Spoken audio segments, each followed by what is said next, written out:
Well, just in time. I'm sorry about the audio with Ralph, whatever's going on that side. But don't worry, folks. Tlalamba is stalking up to her mother.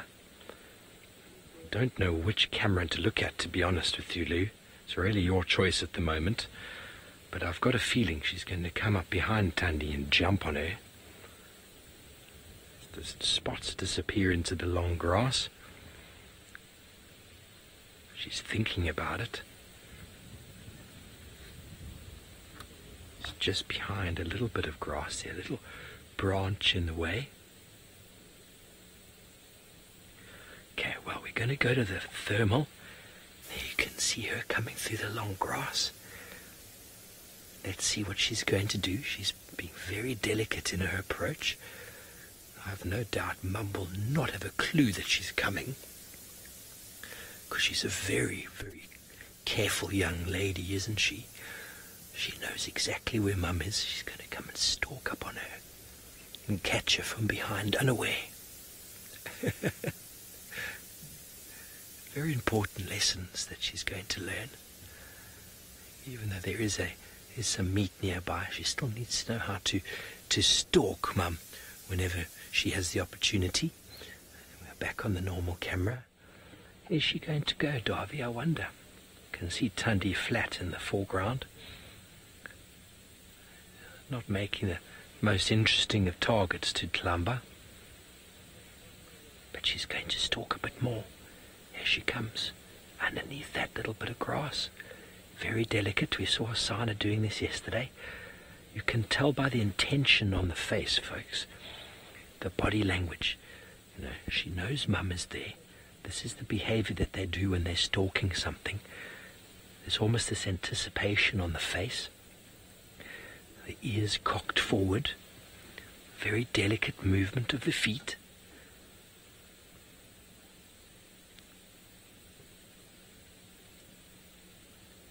The tail very flat behind her. Her body low to the ground. She's within striking range. You can see her back legs are almost bunching up behind her. Probably 1 or 2 more paces and she's going to launch her attack. Are you ready for this, folks? It's going to come very soon. She's got to put down that one last foot. I'm keeping my eye on Mum. She's pretending she has no idea what's going on. Her eyes are just a little bit open. How well have you done, Tlalamba? Mum might give you a score afterwards.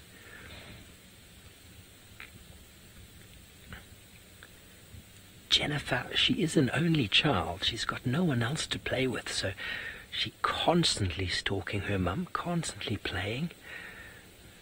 And Mum leaves her for some time every now and again when she leaves, so she makes the most of it. Oh, Thandi's finally spotted her. She finally heard her approaching. And you saw how she quickly got up, which goes to show that Thandi actually had no idea she was coming. She suddenly would have heard a noise quite close to her and she would have had to react. Here we go. Good morning. A beautiful Thandi.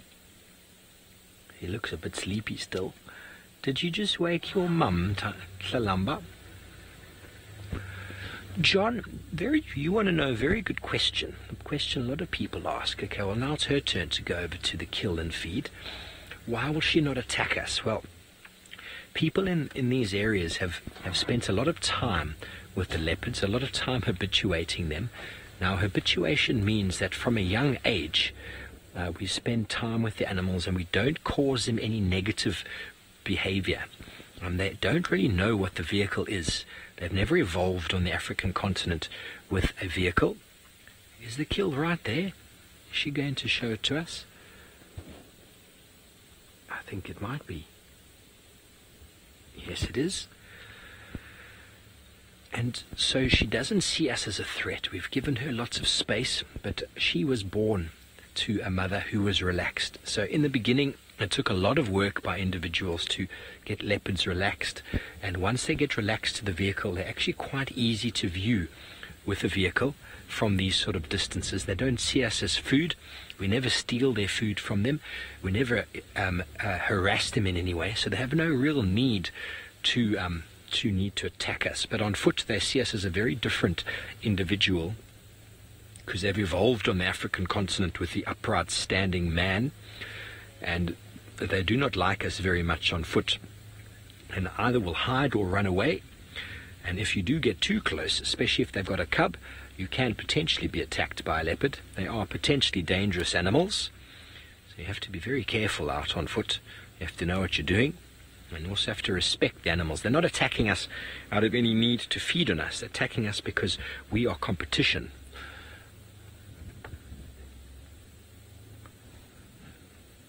And Tundi is a very particular female. She quite often likes to show a bit of a funny face towards the camera. Yes, Karen, this mother-daughter duo is fantastic. Hopefully she's going to pull out her food there, though, so everybody can finally get the big reveal of what the animal she has caught is. You might hear the approach of another vehicle. We are being joined in the sighting. Lots of people wanting to come and see this beautiful, beautiful leopardess.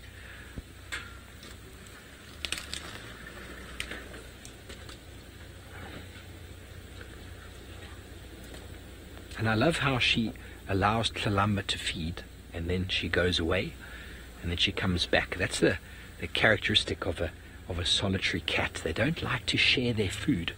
You'll quite often see leopards when they're feeding snarling at each other. They don't want to share, but they know they have to share with their daughter or their son. So it's better for them to just go and sit somewhere else while the youngster does the feeding.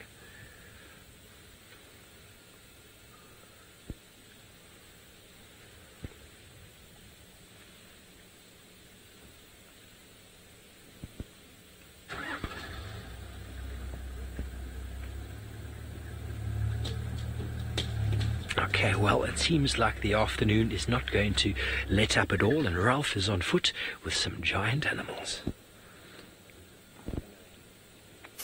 Well, everyone, we're getting close to some elephants here. We spotted them, but we're just coming through the drainage line and just out over onto the other side. There's a whole breeding herd, and we're just trying to get a better view on them because we just saw them through the brush.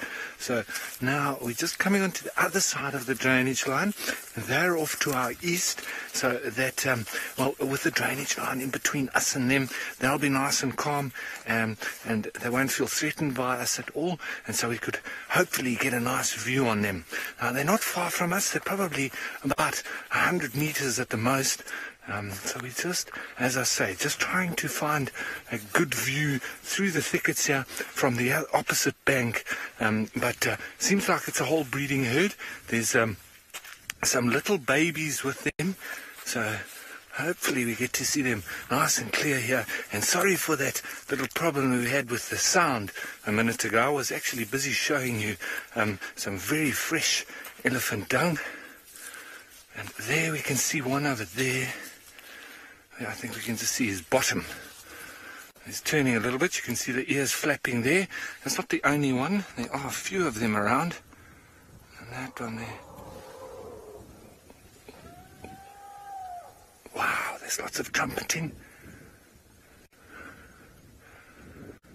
There's a whole herd there. I wonder what that was all about. Some very deep rumbling as well. There's branches breaking all over the place. And that one obviously not moving very much. But there's a whole herd of them. So we will hopefully see them a bit better. That one seems to just be standing still.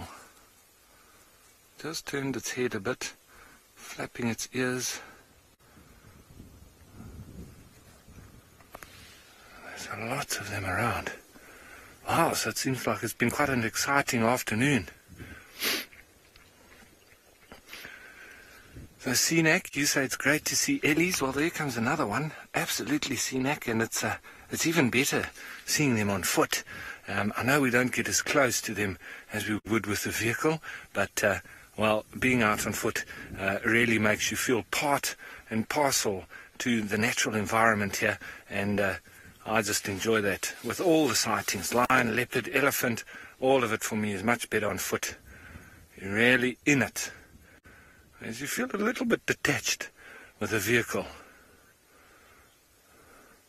Yeah, Louise says in FC, it just reminds you that you're human, and well, when you're on foot, you do need to think about your and the animal's safety a little bit more, and you also need to use your senses. Here comes a little youngster that's running past.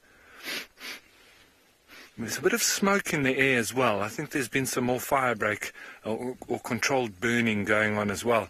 It's a little bit hazy in the sky here, and I can smell the smoke, so it's making for quite an interesting colour to the sky at the moment as well. And I wonder if it does make the elephants a little bit nervous when they start to get a bit of the smell of smoke, because obviously it can be quite dangerous for them if they get caught in that. I'm just trying to get ahead a little bit here and just see if we can spot some of them in here. And speaking of spot, well, let's head you on over to some spotted ones.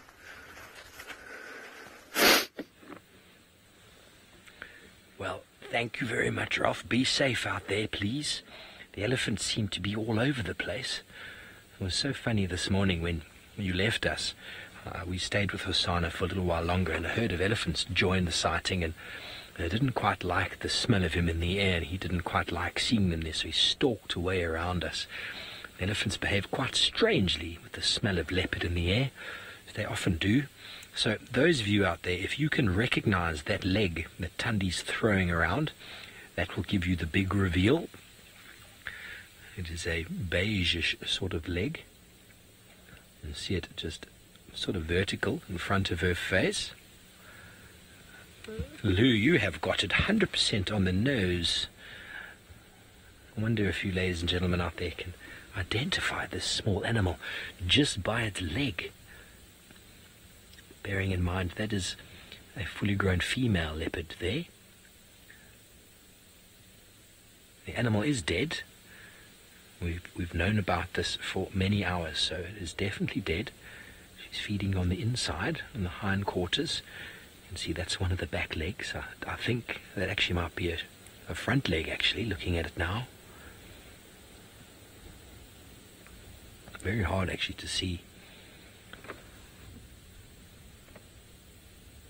Oh, Puma, well done, Puma. You know your legs. Marvellous, indeed it is. Puma got it right. Anyone else? Throw one more stab out there as we watch her feeding. She is the superstar. I was talking about her this morning, how Savanah has stolen the limelight from her this week. Well, she will not be undone. She will have a cameo appearance in the afternoon with Hlalamba and a kill. And it is indeed, ladies and gentlemen, if you got it right, it is a Steenbok. Now, I have no idea if it's a male or female.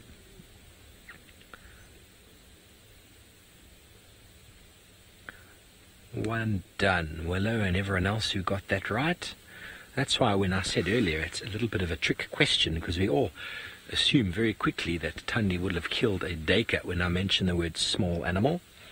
We don't see her with many Steenbok. There's lots of duiker on the property, and sort of the favorite leopard habitat for hunting is in the thickets. You tend to find lots more duiker in those areas, even though we did, on our way in here, we found 2 duiker moving around.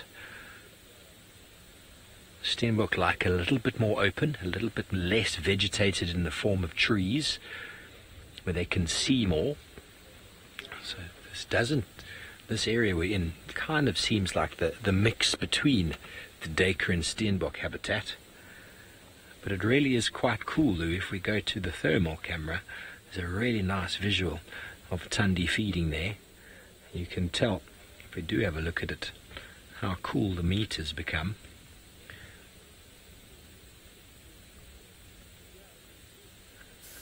There we go. She just drops a piece out of her mouth, and you can see it's all very warm. Very, very cool to see these images. You can see the tree behind her that's a little bit warm from the radiated sunlight from this afternoon that is facing west. And there is the warmth of the leopard with her lukewarm animal lying on the ground. It's very, very cool to see. And you can tell she's getting full because she's not lying on her tummy. It's quite uncomfortable to have a fullish belly while feeding.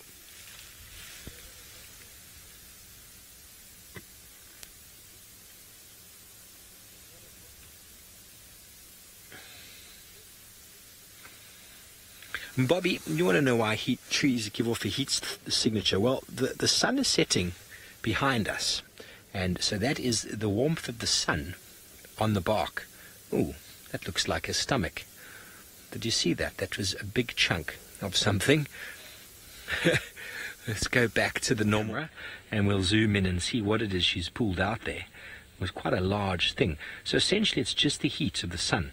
So when we sit in the sunshine in the morning and we warm ourselves up, that's exactly what the trees are giving off. It's the absorptive heat that they have of the setting sun, and it hasn't been a warm day, so the trees aren't very warm.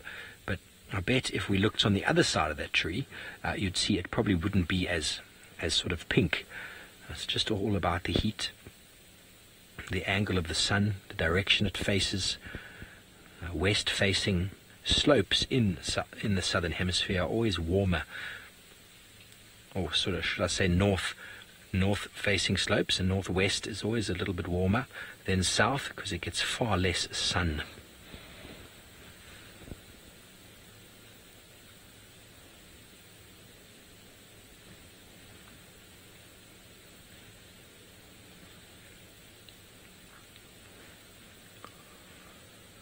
And Peter Viper, that's a very good question. You want to know about Tundi hoisting. Well, I think, it's still early in the day. I think she made the kill quite early, so they're going to feed a bit, and there's no real concern for them of hyena coming in anytime soon, but she's probably going to move it in the next little while. It might even be now, and she's going to take it up a tree. I think that's the stomach that she just pulled out now. So the scent that starts being given off once the stomach gets broken is quite something, even to the human nose. So no doubt in the next little while, as it starts getting later, she'll definitely hoist that kill. We've seen Tlalamba up trees feeding now, so I don't think she's not doing it deliberately for her youngster. But directly where she is, there's not a tall tree. The tallest tree is probably about 50 to 60 yards to my right-hand side. You see, it's very small shrub over here. The one in the foreground you can see now is not a suitable tree for a leopard to be climbing, but 50 to 60 yards she could be able to drag, and so I'm sure she will in the next little while. They've both had a nice feed on the floor. She's busy plucking the fur, and she will definitely move the kill somewhere. Now it'll be a little bit lighter, save her a little bit of energy.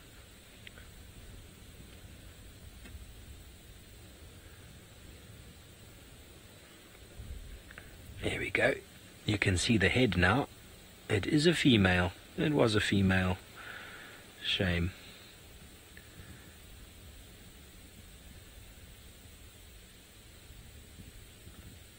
See how deliberately she plucks the fur using her incisors. Busy plucking. It's a very characteristic feature done by leopards and cheetah. Before they start feeding on the meat, they pluck the fur out, because the fur is really not digestible, and by leopards anyway, or lions. And so invariably what it's going to lead to is her having to throw it up at some point. So she'd rather pluck as much of it out as she can to get to the juicy meat underneath.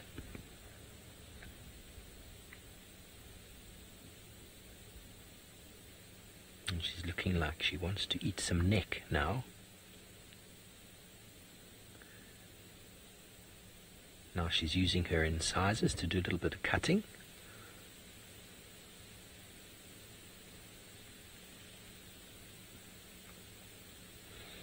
Okay, well, we're going to stay with Tundi, and I have no doubt she's going to drag it soon somewhere to be hoisted. But in the meantime, let's go back over to Ralph and some elephant. Well, everyone, we've just come out onto the opposite bank and just keeping a bit of a distance with us and these elephants, because not quite sure. There's lots of trumpeting and all sorts going on. It might just be some of the youngsters, playing around, but you never know what the mood of the herd is. So when there's trumpeting and sounds of a bit of stress, well, you just want to be a little bit clear of them. So we don't have the best view on them, but there are quite a few of them moving through the bushes there. And that you might be able to see a few of their backs and the tops of their ears. And they are moving and feeding and trumpeting and rumbling and all sorts going on. So I've just got myself up on a termite mound and I'm just watching them from here. It is always wonderful to be in the presence of big animals like this. And even with the distance that we have, you still feel like you are really in this wild spot. And you can hear the branches breaking and all sorts going on. I'm pushing trees over. I can hear some crackling going on there now.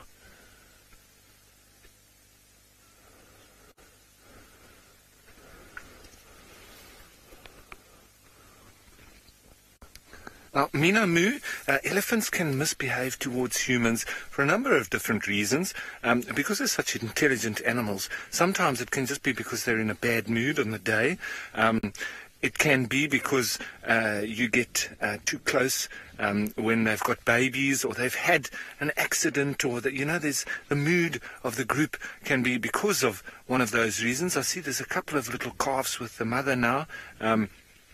It can be because somebody before you has been rude to the elephants, and I mean that from a human perspective. So you never know what the... there's another trumpet. I don't know if you heard that. So I don't know what... you never know what the elephants have experienced with humans before you arrive. So that's why sometimes a breeding herd you need to be careful of, especially when there's little babies around, and especially if they've had altercations with humans before.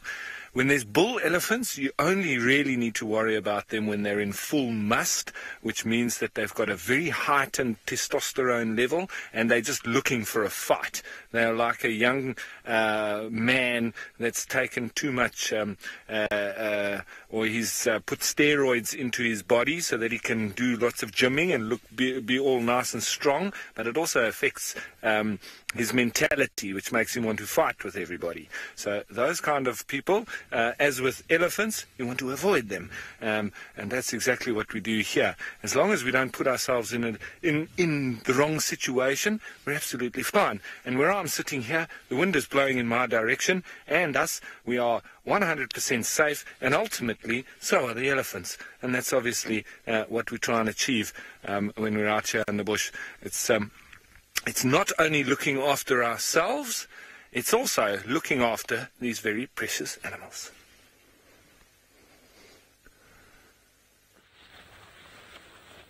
Yeah, very well said, Ralph. Very well said. We have moved a little bit further forward to get a better view of the mischievous and playful little Kalamba.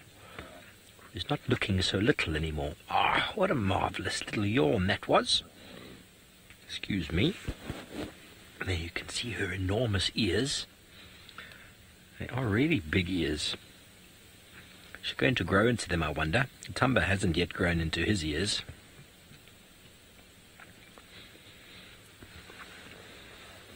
But isn't she beautiful?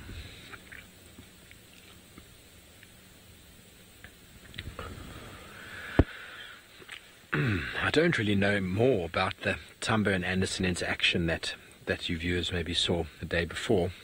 All I know is I saw that picture Tristan showed me of Anderson male missing an eye and Tumba in the tree above him. So how that played out is very hard to know. I'm pretty sure. Okay, well, it seems like Tumba managed to escape. I don't know where he is now. Maybe he's going to come back for a reunion like his cousin, Savanah. Come back and play around Juma for a little while. That would be wonderful. There we go, little Kalamba. You're learning how to clean yourself beautifully. And get the steenbok off of my face.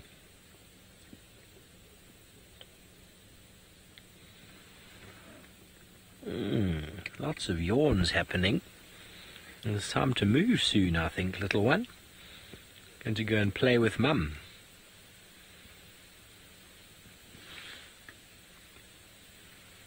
Mina Moo, with regards to African Indian leopards, I believe that the much of a muchness. I had the impression initially that they were bigger, the Indian leopards, but I have researched it a bit more, and they are not. I think they're very, very similar in size, the Indian leopard being a subspecies of the African leopard, Pantheropardus. But I think there's not too much in the way of size difference. Obviously, there's probably some genetic differences amongst them. For example, in South Africa, you get Pantheropardus up here in the Lowveld, which is these leopards that we see. But then you also get the Cape leopard, which is actually the same species, but yet they are far smaller. And that's got a lot to do with the food that they eat. Being a smaller leopard down there has benefited them, so nature has kind of selected for the smaller gene down there, whereas up here, you need to be a little bit bigger to sort of fit into the food chain up here, and being too small would have competed more with the caracal and the serval, I would say. So they kind of fit in that niche just above, but yet the same species. There we go. Did you get something caught in the claws? Oh, sorry about the grass there, folks. Davy, if you want me to move back a meter, I will, if she puts her head down again. I think it's time for a nap, little Thalamba. Have you been playing for hours? Hey, when last did you or the viewers at home see Thalamba so relaxed? She's normally so all over the place, isn't she? Doesn't leave Mum alone. That's probably been her day, running around, jumping all over Mum. She's now got a belly full of steenbok.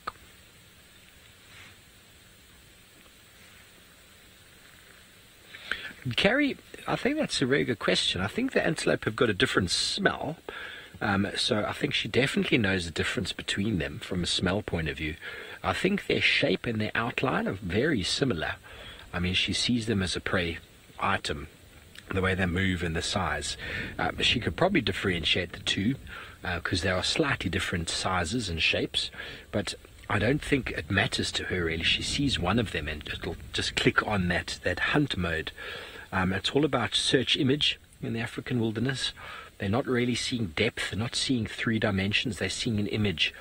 And that is why the strategies of Dacre and Steenbok work so well for them in their defense, is if they stand very still, they're not seen, but it's when they're moving around that their position is given away. And that's when the leopards go into stalk and hunt mode. And any small antelope, any small moving animal, really, of a particular size, would encourage a leopard, or would grab a leopard's interest. Excuse me. So, but she seems to have a lot of Dacre, but that is probably just got a lot to do with the area that she frequents.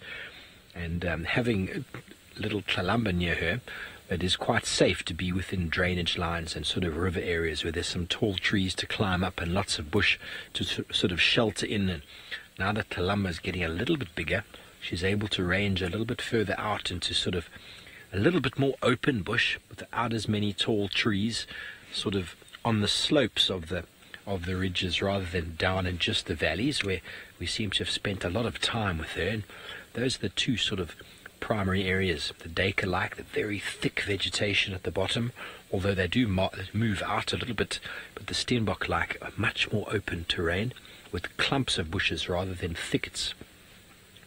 There's the primary sort of habitat change, although there seems to be an enormous overlap here in the Sabi Sands, but far more Dacre than there are Steenbok, although you do see lots of sign of Steenbok when on foot, or their little latrines that they cover.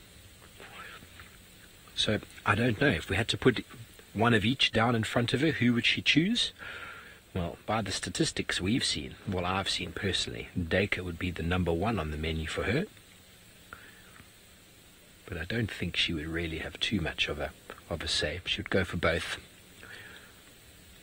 She would like both up a tree at the same time, and in that way she'd be able to suitably feed the Duke on his wanderings, because it seems like Sydney might have lost him.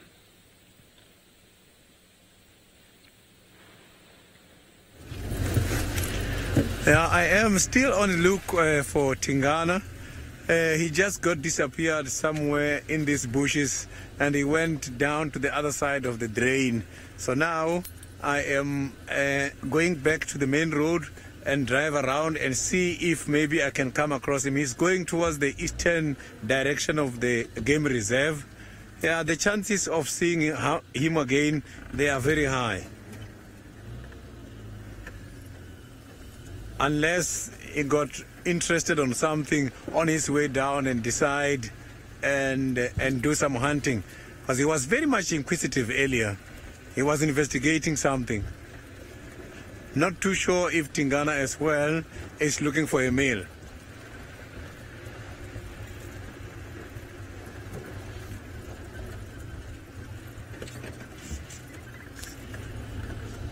So I can see here where I've been driving, there was quite a lot of folk-tail drongos. They were trying to use me to catch insects as I'm driving.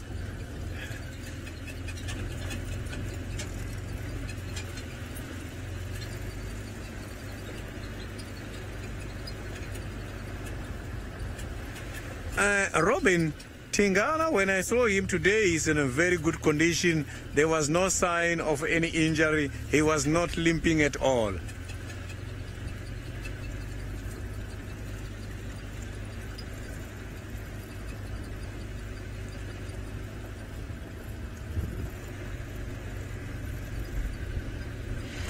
So I'm just going to join the Mvubu Road.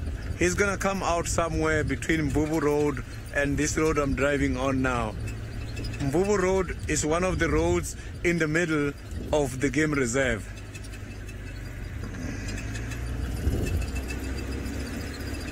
So he's right in this block at the moment.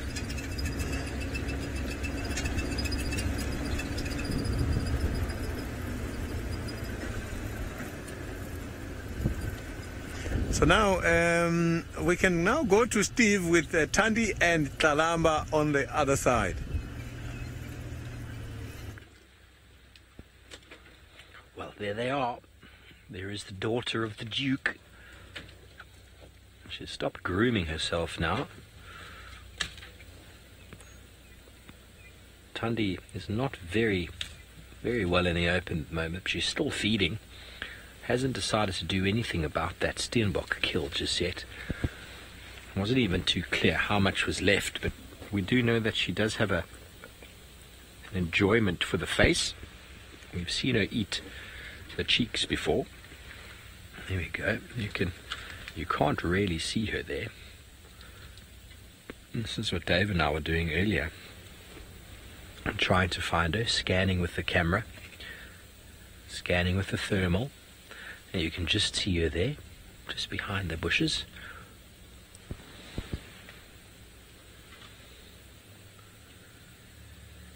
As she enjoys her meal before going into the cold evening. Just see the change in the colours as the sun slowly starts setting. In the west, we will be leaving shortly. We don't want to spend any time with these two cats with meat on the ground after dark.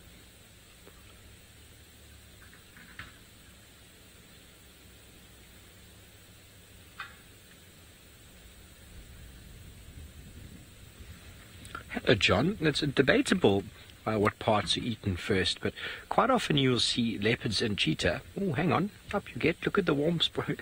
Sorry, I'm looking at two screens. Yeah, she left a very nice warm spot there when she got up. John, you often see leopard and cheetah feeding on either the rump first or opening sort of the stomach and eating the internal organs. Not necessarily the stomach, but the internal organs first. Now, it really is an animal-specific sort of thing, or an individual-specific thing. And I often see them eating the rump first, but then I have seen also animals starting inside the belly. I don't know what drives them either day, what is on the menu. Okay. No problem, Lou. And they eat the choice bits first. So the rump and internal organs are the best parts of the animal. And then after that, they take their time. But leopards have time. That's why they pluck the fur out. And take their time and they feed on the best bits that they want, and the Tandis has to leave little bits of it for little Kalamba, obviously. And so what we saw the last time I saw her up the tree with a duiker kill, Kalamba was eating the ears, which was quite funny. Okay, so Tandi's looking around. She knows it's getting dark. She knows it's time to do something about this meat, because it will attract the scavengers of the night. You can see her thinking, where am I going to go with this? Where's the closest tree?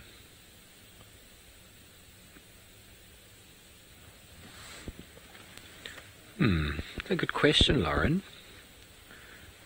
Very good question. I haven't spent much time with young leopards on their own, in my experience. So I don't know. That must be probably about between 13 and 15 months, somewhere around there. But I've no doubt that they kill earlier than that. I just haven't seen it. They will kill lizards and small birds and whatever little things that jump around on them. But I haven't spent too much time with youngsters since being here in Djuma. I haven't seen Kalamba make a kill yet. I've no doubt while Mum's away she does all sorts of naughty stuff. It's all part and parcel of learning and practicing for the real world. But yeah, from about a year they're able to catch all sorts of things, nothing really big. But before that it's all trial and error. And even when they catch it, they don't really know what to do with it. That killer instinct is something they have to practice. They instinctively know how to catch things, but how to kill it. Karen, a very important aspect about this is we've got a leopard and her young cub. Her young cub is about 9 months old. They have got a kill. There's meat. The meat is going to give off some form of smell, and that is going to attract hyena, invariably hyena. And so you don't really want to be here in presence, giving off noises, making any sort of sounds. You know, if the kill was in a tree, we could maybe think about it, but the kill is not in a tree, so she could potentially be surprised, and we don't want to be a reason the hyena maybe move in. They are very quick to climb a tree, leopards, but the kill will invariably bring it forward. But a leopard that we will be looking at after dark, Sydney has managed to relocate the Duke.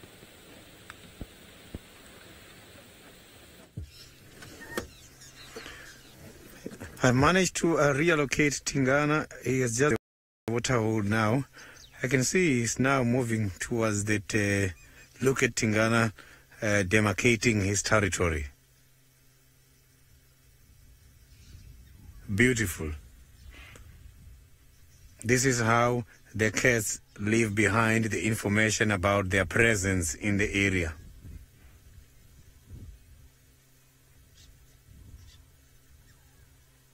You can see he's now giving some of the facial glands.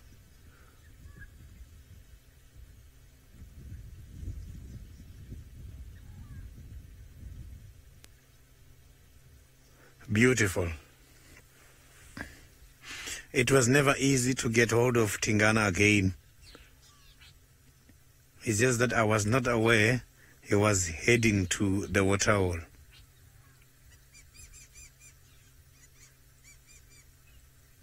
So I'm still going to follow Tingana and see his intentions when he comes to the other side. Because he's going to come out by the open area where there's a lot of activities taking place by this time. So I'm just now going to try by all means and follow Tingana. Just want to see what Tingana is thinking. Maybe he's thinking about having a meal at this stage.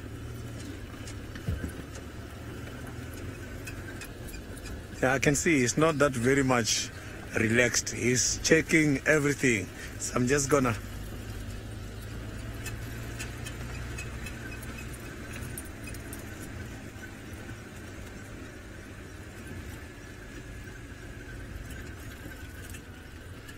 Paul Cat Mama, I didn't get your question very nicely. FC, if you can just refresh that question again.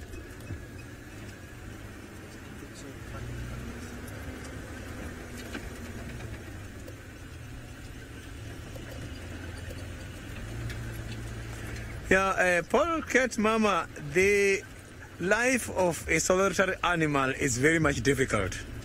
And it's not easy for them to take down the prey, because when they are working as a team, it becomes much easier.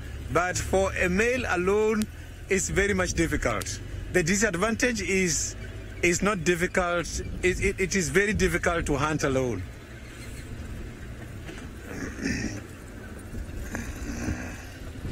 So maybe somewhere in this area is where it's going to come out. Yeah, I am now just going down the drainage line, and here is where I am hoping to meet him. Let me just try and come out somewhere here.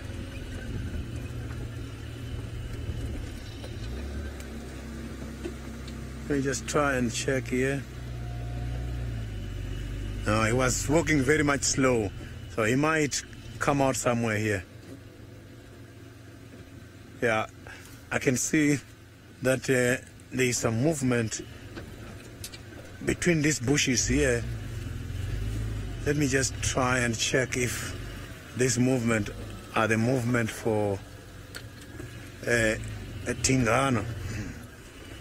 I saw some. Oh yes, there's Tingana.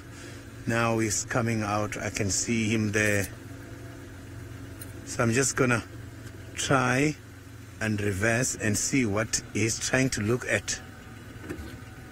Maybe he's also up to something.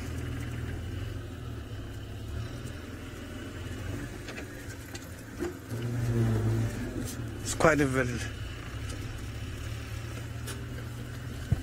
So now we can go to Ralph on his way to home and see what he's got. Well, everyone, as dusk settles towards another night, I was reminiscing a little bit today about our beautiful country, South Africa, because yesterday was the 100th birthday celebration for Nelson Rolihlahla Mandela, aka Madiba. And so I was watching a few things about our transition to democracy this afternoon, and just reminding myself about all the things that happened while I was growing up.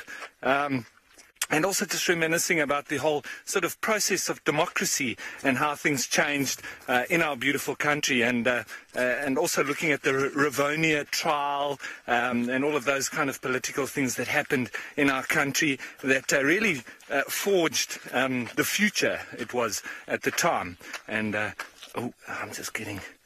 indicated that there might be some elephants here. Now, it's obviously also beautiful for us with that whole democratic change that we are able to peacefully walk in this beautiful area. We're just going to have a look up here ahead and see if these elephants in fact are nearby. They have been trumpeting and going crazy. So let's just have a look. Just make sure. That's Aubrey, the game scout, is just clearing the road as well. Once again, the elephants do have a sense of humor, I believe. So just clear that up. Just make sure that these elephants aren't anywhere nearby. Aubrey, you think they're close, huh? Oh, okay, they moved off. So there was one just close to us, and I was just talking a bit loud. I thought they were a little bit further because we heard them trumpeting a little bit of a way off. But anyway, as I was saying, yes, the Rivonia trial and how things moved on from there. And in 1994, when Nelson was let out of jail, and we went to a democratic election, and 1995 we won the Rugby World Cup rugby, and well, it's just now made it, for me, one of the most beautiful countries in the world, and I live here, and my kids get to grow up here. And look at this, we've got some elephants just in front of us here. Let's see if we can get a view on them. Come on.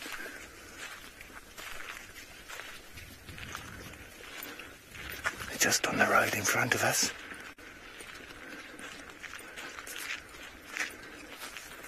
It's just headed off a little bit. You can probably smell us as well. The wind is blowing with us. So there he is. He's a little bit nervous, but he's headed off. You see that? It's incredible sometimes how such big animals, not only giraffe can be quite scared of us, even the elephants. There's one a bit further up along the road there. He's making himself now a little bit more visible. There was a youngster that was just here, close to us. But what an amazing place to live, huh? South Africa. Where else can you go out on foot and witness elephants? Africa, I love you so much. Nkosi sikeleli, i-Afrika.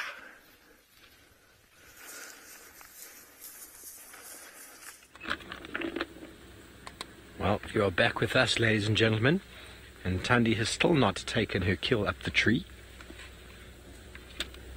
Kalamba has moved into behind a little branch.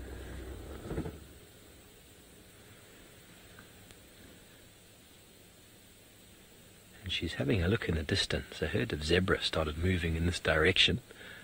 I don't think she's any threat to them, or they to her. But I feel like it is time that she's going to pick up her kill and go move it. You can see the change in the eyes, I feel, as the night starts to pick up or to descend. You see a change in leopard's eyes as the pupils start to get bigger and they start to get a little bit wilder. Those of you who've got domestic cats will probably have experienced that. When your cat comes inside after being outside for some time, they come in and they look a little bit mad. Not mad, but wild. I always used to love that with my cat. It took a little while to calm down. She's been running around.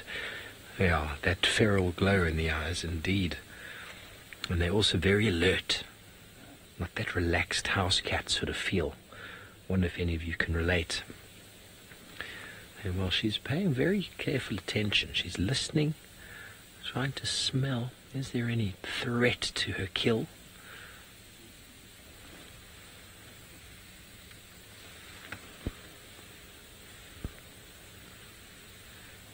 That look I'm talking about. She's having a look at the zebra that we can't see, we can just hear them.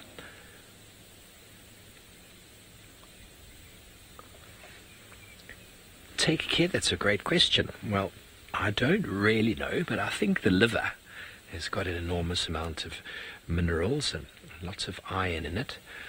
But I don't really know too much about the sort of nutrient components of internal organs. I just know that it's highly valued around the world, internal organs, from a nutrient point of view. Which ones are better, I don't know. I think I'd go with the liver because it does a lot of filtering, or a lot of secretions come out of there. Kidneys I wouldn't think so much. Lots of uric acid and things like that, but still people enjoy them. There we go, a little bit of play. Hello, Mum. I'm almost as long as you. It's Talamba's turn. They've just done a tag team session. She's gone and said, okay, child, your turn to feed.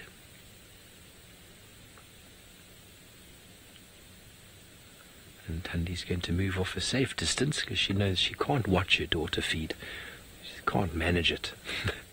She wants to get involved behind the only shrub in the way. Talamba's turn on the steenbok. Very cool. Look how cute she is. She's beautiful. She's like, Mum, you didn't leave me much. See that surprised look she's getting? Is this all?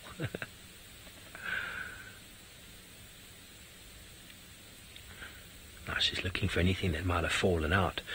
Maybe she's got a particular favourite part she thought would be there when she came back. That's where it was originally. I can sympathise with her, having an older brother. I always used to keep my favourite part of food somewhere, and he'd always find it. And why am I surprised that whenever I came back it was gone? And Dave is having a chuckle. Can you sympathise, Davy? Davy can sympathise there. How many of you back home have got an older sibling who used to take the best piece? I always used to keep my favourite piece of food on the plate as well, just on the side, you know, that's the last mouthful, and he would just squirrel that down. I love my brother and give him a hard time.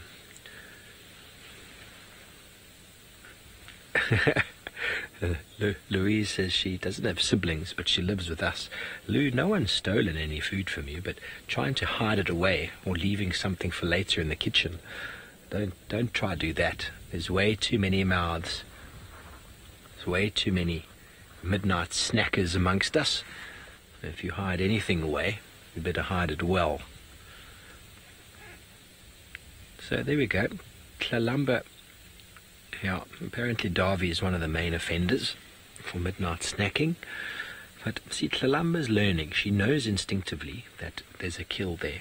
And this is the time of day that it's going to start potentially getting dangerous. It's still light. She can still see. Well, they can still see in the dark. But it's kind of getting to that time when hyena are going to start moving around, start prowling around. Tundi seems quite relaxed to it. But this happens to them every single day, folks. Every single day they are out and they have the potential for hyena to rock up on the scene. We do have the benefit of having the infrared camera. So when the lights do go down, we can watch without influencing from a light point of view. So to add on to my point of view earlier, historically we used to use lights to view animals, and we as Wild Earth Safari Live don't do that, but lots of other vehicles still do that. They don't have the technology we have, and so it's the lights and the disturbance that comes with the lights that is something we need to be very cognizant of.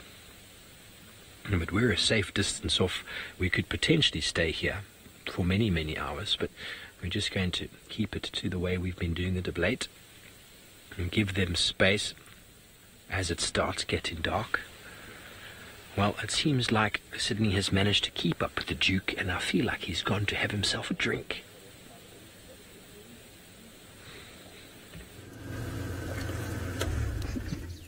Yeah.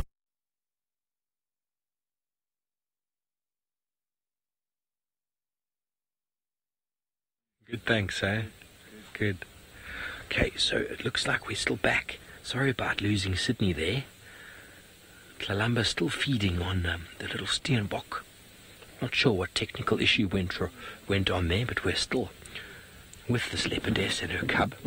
But we will be leaving shortly.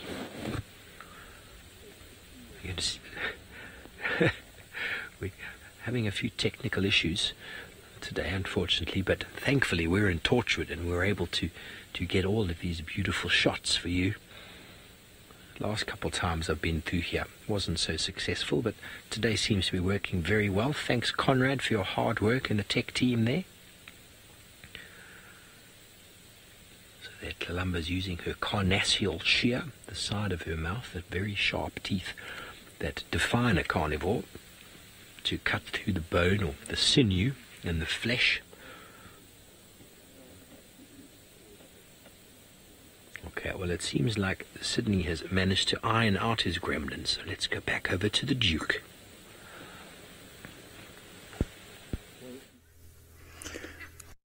I still have got Tingana. I did manage to reallocate Tingana. He's now heading towards the open space, but he's concentrating. There's some animals giving some alarm calls about his presence. Monkeys are alerting the impalas, and the impalas are joining. It's just noisy everywhere. You can see he stops there now to try and check the impalas. They're just making noise everywhere. My apologies for the poll. It seems like he picked up an audio of something.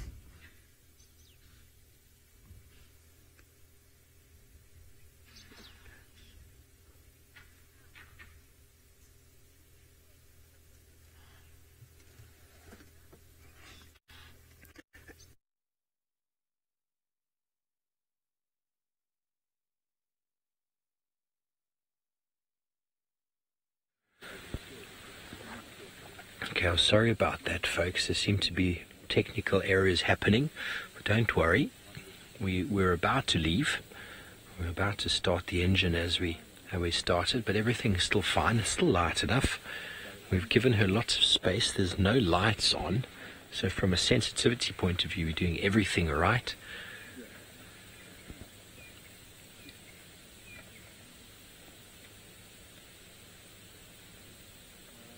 And the little youngster's filling her belly. I wonder how much of that steenbok is actually left. Didn't see too much, did you, Davy? First time I saw Thandi and Tlalamba with a steenbok was back in February. I think it was February, maybe it was March. But she was a lot smaller then. It took them a few days to finish.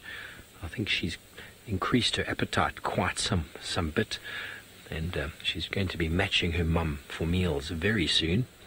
That's one of the biggest reasons why leopards end up kicking their cubs out.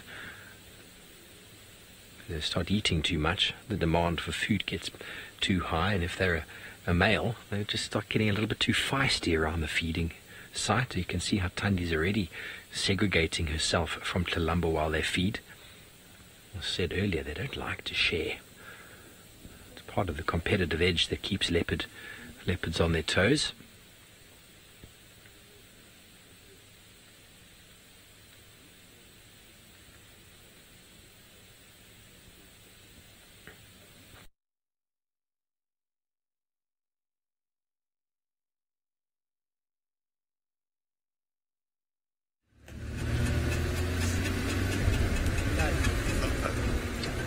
Tingana is still walking towards the eastern direction of the park, and I'm just trying to find a better visual.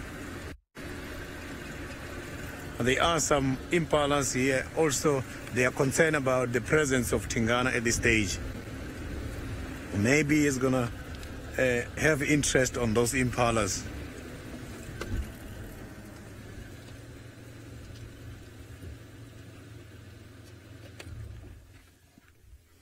So maybe he's going to have interest on those impalas. He's just looking at them now.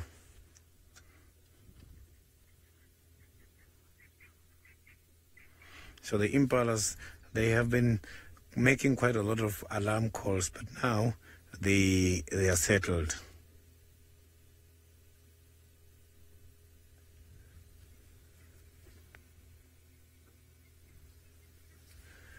You can see the tail is moving a little bit.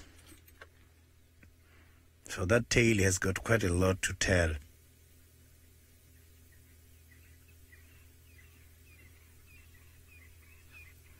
Look at that. The impalas are still giving some alarm calls.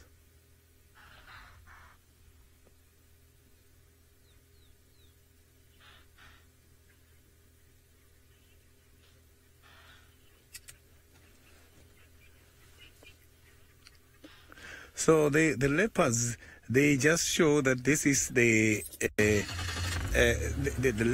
leopard, but they cannot be able to see that pose very well, because that is quite a very nice design, which is good for him to hide and to hunt. So to see him clearly, they cannot see him clearly. They know there is a predator here because they have been alert by... Listen to that. Beautiful, isn't it? That is when he's sowing. So you can see that he doesn't have much interest on these impalas, as now he's even starting to make some noise, loud noise. So now the impalas are sure. He just confirmed his presence now.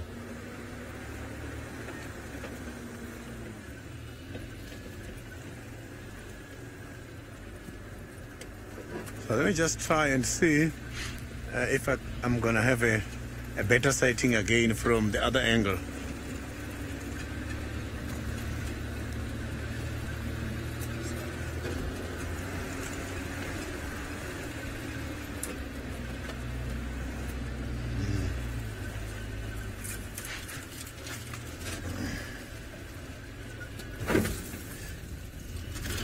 Maybe we're going to have a good sighting from this angle now.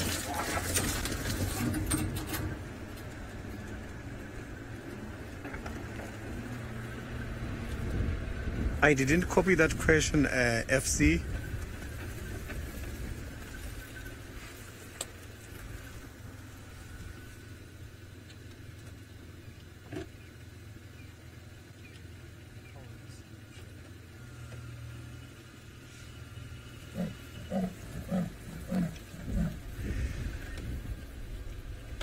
there is quite a big difference between sowing and other calls. So when he's sowing, you will hear he's going to do it about 3 to 4 times. You will hear him. It's like someone is cutting a tree. And apart from that, the chaff, which is also a different kind of a sound.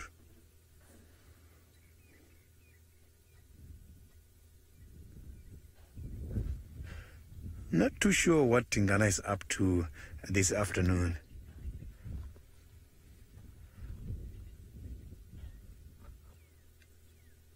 Maybe he's just patrolling his territory. It's a normal behavior because these animals, they must have to go back to their territorial marking points in order to renew the scent.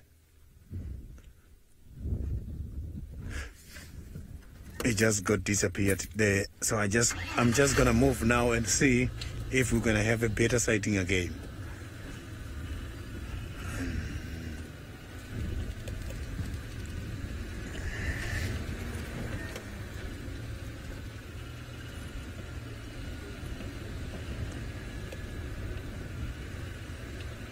Yeah, Tingana has just got disappeared in one of the dongas here. Maybe he's gonna come out. It's not quite a big donga, it's a very small donga.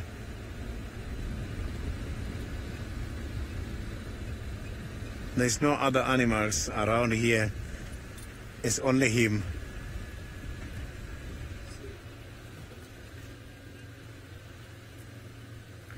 So a donga is like an area that has been eroded by quite a lot of water before.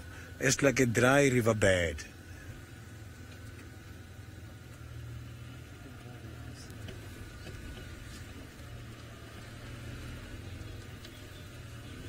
Some of the birds have just started giving some calls now. Maybe he is walking towards the bushes. Oh yeah! Now I managed to pick up.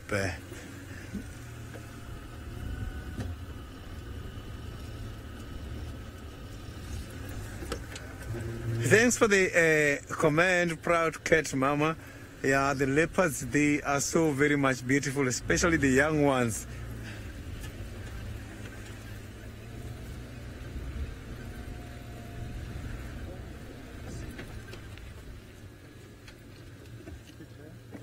Yeah, I can see now the Tingana is right here, but it's just walking and stopping and sowing, so it's difficult to tell his intentions at this stage.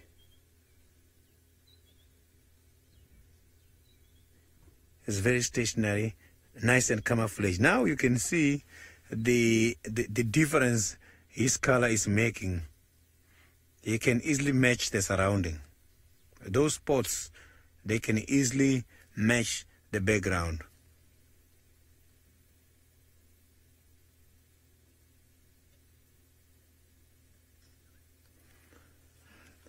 You can see when he's walking as well, it's not easy to notice him by these dry grasses, especially now during the dry season when the vegetation, the leaves is more brown and dry and red and silver. It camouflages the animals.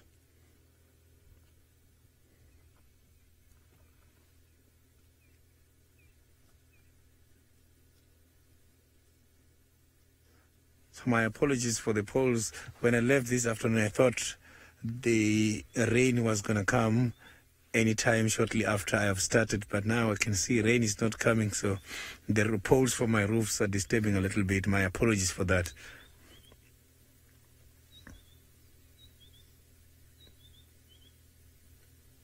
Beautiful.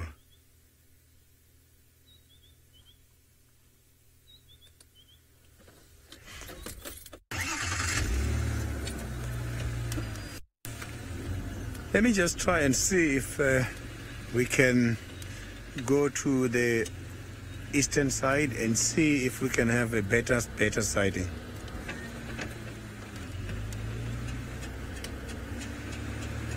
He's not even preferring to walk on the road. You can see he is interested to walk on the pathways.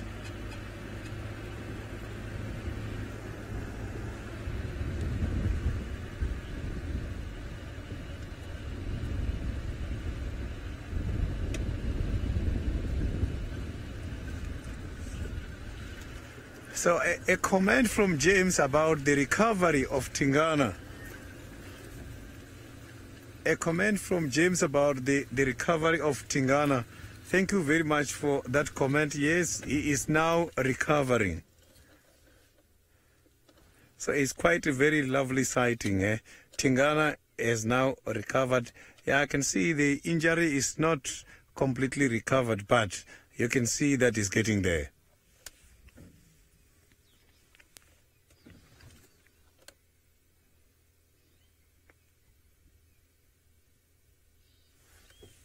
So now Tingana is trying to avoid me by all means. He's now heading towards the bushes again, where there is a dry riverbed.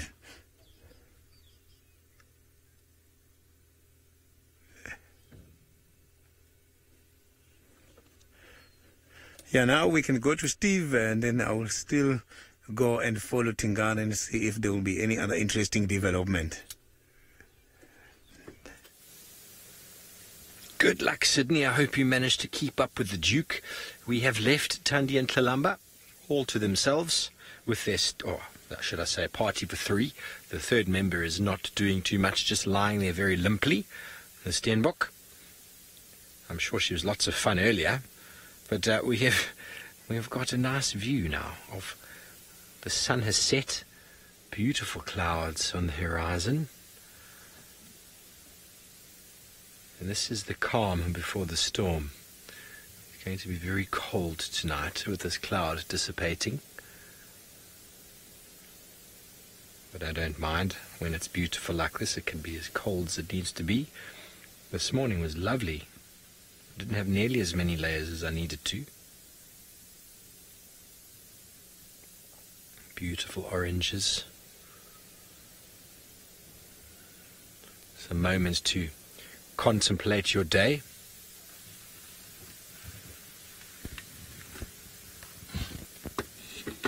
Oh, Laura, the colour reminds you of sherbet ice cream. Well, pinky sherbet ice cream, I've never heard of that flavour. We're not very imaginative in South Africa when it comes to ice creams. I think it's growing. I saw a place not long ago that offered 41 different flavours of milkshake. I was quite excited about that, but I saw it on my way out. I didn't get to stop. That is beautiful, beautiful African evening. We always wonder, what are the animals thinking when they see that sort of view? Are they enjoying it like we are? Or are they going, uh-oh, it's going to get dark very soon? And looking around. Yeah, Lou's agreeing they're probably hoping they don't get eaten. For a leopard and a lion, though, this becomes their favourite part of the day. Nice and cool, beautiful afternoon, going into an evening. They've had a nice sleep. Time to look for some food. Look at that, Davy, much better than my face, surely.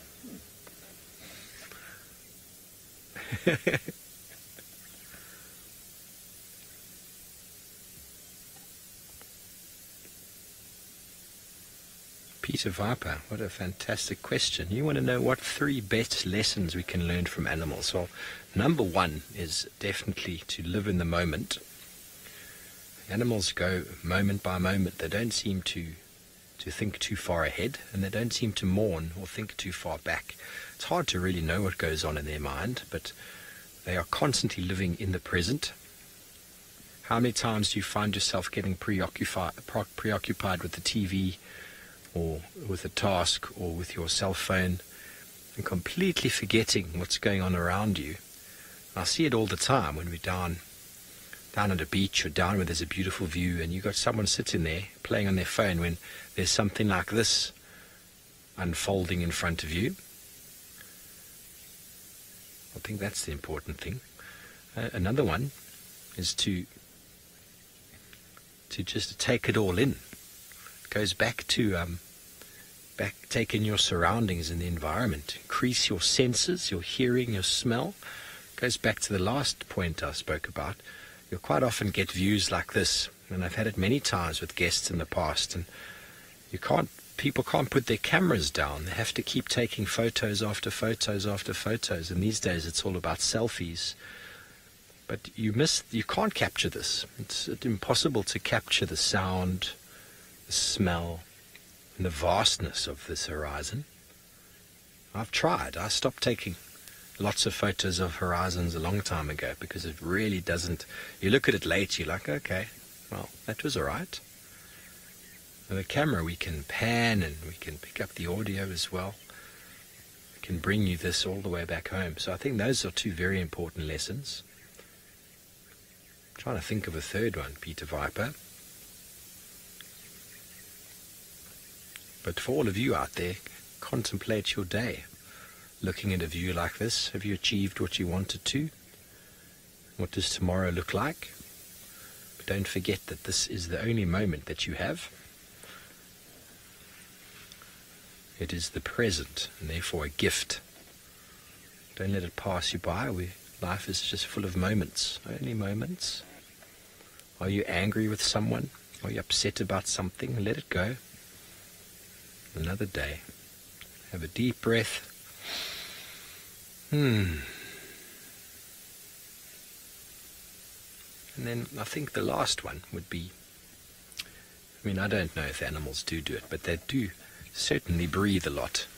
We saw it with Savanah yesterday. After all his breathing, sniffing out that whatever it was he was looking for, we never found it, but it cooled his nose down. I think we need to all remember to breathe more. Deep breaths in, deep breaths out. Those are three very simple things I think the animals do all the time that we take for granted, and we can do them wherever we are. Do them wherever we are, in any moment, at any time. Doesn't matter who we're looking at or what we're doing, even if it is the Duke Tingana himself. Let's go see what he's smelling on the ground. Yeah, Tingana is right here with me, but it's just ahead of me behind the bushes. What I'm going to do now is I'm going to drive and see if we can have a sighting. We are going to see him just now. It won't take long until I find him, because he's right somewhere here, somewhere in front.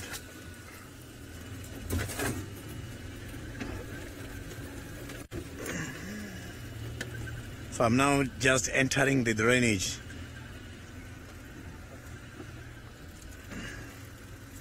So I can see that now Tingana is on the road. You can see he's right walking in front of me. Still very relaxed, and it has been quite a very long distance. I think I might have been following him for the past couple of kilometers. So I've been following him for the couple of kilometers now. So, but still he's heading towards Twins Dam, that area. Maybe he's got some other plans going to take place in that area.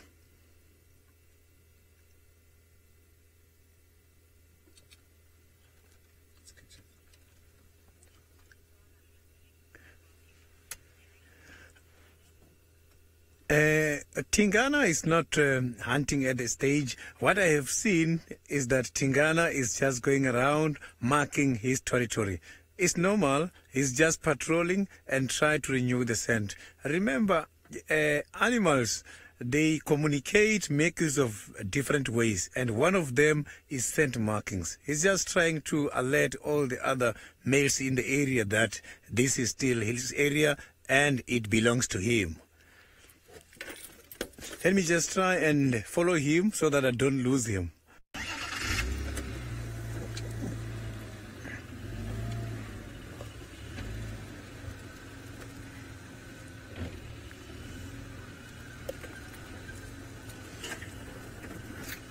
It is very much quiet here where I am. No other activities are taking place. It's just Tingana walking around. Maybe other animals already left the area when the impalas and the monkeys were giving some alarm calls.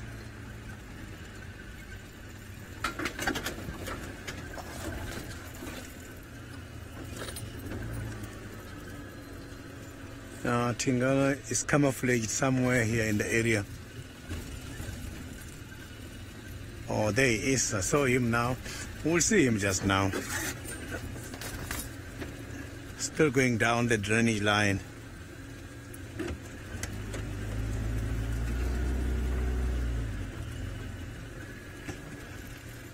So I saw him just now, but now I can't see him anymore.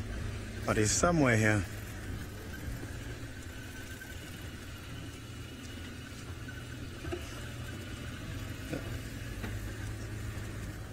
Yeah. There you see now.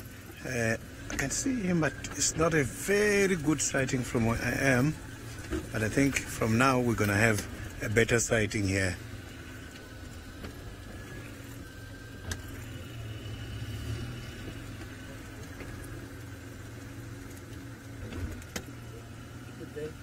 So here I'm going to have to show you how beautiful Tingana is. Quite a beautiful animal. It's trying to pay attention to something.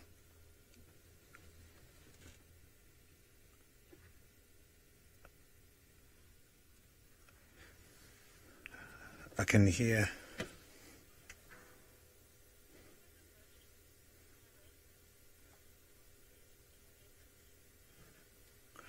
I didn't get the question from Philip very nicely. If you can bring back that question.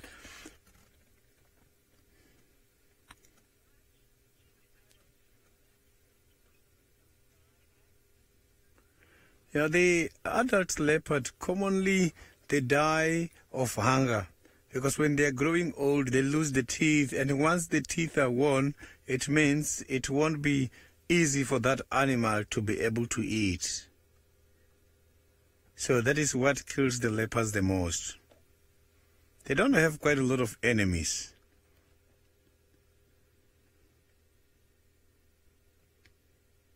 I can hear he's now concentrating on something. I can hear branch breaking in this area. It seems like there's one of the big mammals here not far away. Too much noise from the bushes.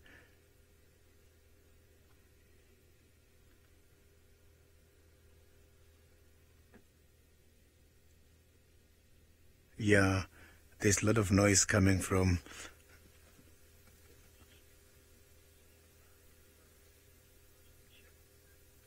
So now we can go to Steve and hear what Steve is going to tell us from his side.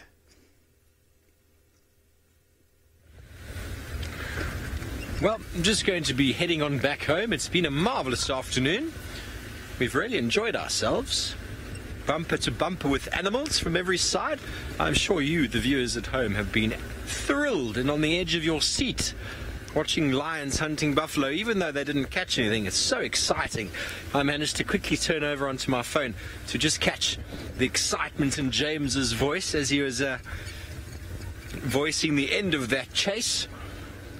And then I think you were coming back to us, so I quickly had to turn my phone off. But that was really, really cool. That's one thing I miss. Other guiding time life, we spend a lot of time with lion. A lot of time with lion hunting. And we don't spend as much time here with them doing their thing as I'd like to be honest. So now that the dry season is fully underway, my suggestion that the buffalo are going to slowly be coming back in for kind of down in the drainage here. You can't really see it here, but where we came through in the drainage, there's lots of grass in the drainage line. That's what the buffalo are going to be coming through. It's quite nutrient-rich buffalo grass, white buffalo grass, and hopefully we get a few more of them coming through, and that will attract the lions. So, as we've seen, we seem to sort of call it every time we see a buffalo coming in. We come in, we see a buffalo, and then lions arrive. It is just the way it goes. Yes, you're all commenting on how action-packed it is. I think we've all been thoroughly spoilt today, even from our side. We sit out here and we bring this to you, so we thoroughly enjoy it ourselves, don't you, Davy? What did you do this afternoon? Well, we found elephants and we spent some time with the hippo, and then, well, we looked at a leopard and a cub for some time, and then we went home. Terrible.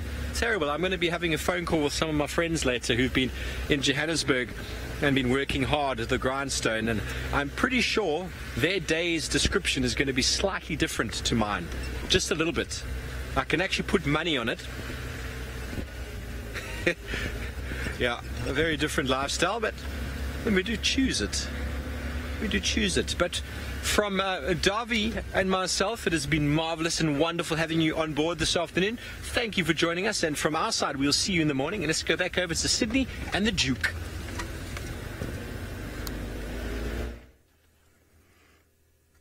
Tingana is very much relaxed at the moment, but I can see that where he is surrounded by a lot of big animals. The branches are just breaking everywhere. It seems like we have got some elephants here.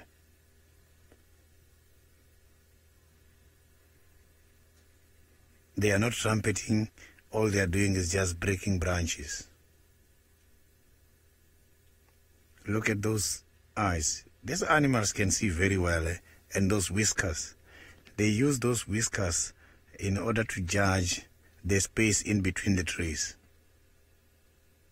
You can see now it's moving away in order to give these elephants chance, because it seems like the elephants are coming his direction.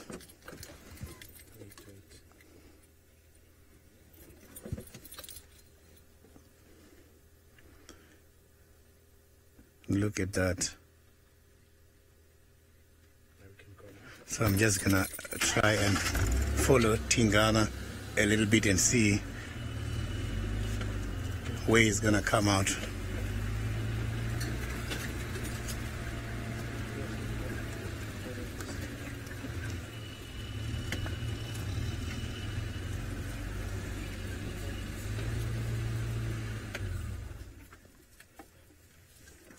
So you can see now Tingana is now going down. It's right now on the drainage line. Tingana made my day today. I love leopards.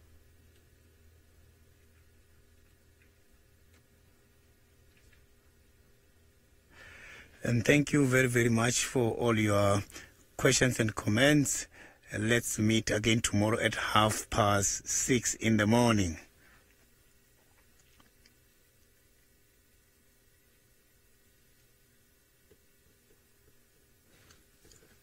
Still walking, Tingana.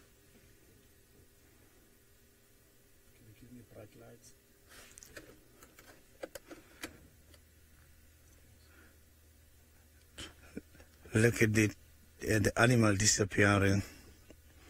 So Tingana's disappearance is bringing us to the end of the show. And I would like to say thank you very much again for all your participants. Thank you for your questions and comments. Let's meet again tomorrow at 6:30.